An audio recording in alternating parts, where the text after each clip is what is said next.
Yes, reka nongere mbaye ikaze. Iyi ni Marinette Real Estate, aho duhuza abagura n'abagurisha amazu, amamodoka, ibibanza ndetse n'ibindi bintu byose wakenera kuri Marinette Real Estate. Turabagurisha neza cyane cyangwa se tukabagurira.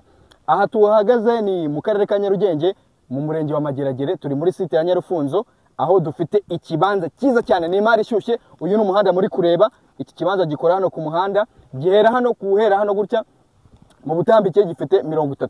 Kuzamuka kugera kuri uriya mwembe muri kureba hariya ni metero 70.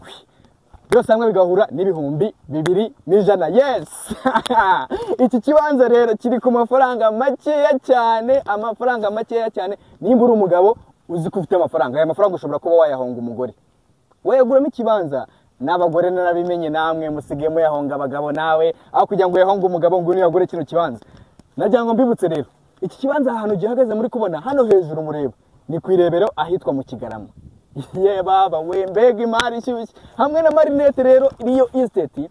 Turajya ngo tubaye kino kibanza. Icyo usabwa no guhamagara 072 51 22 18 9. Nongeye mbasubiremo nimero 072 51 22 18 9. Iki kibanza nawe ukiyegukane. Yes.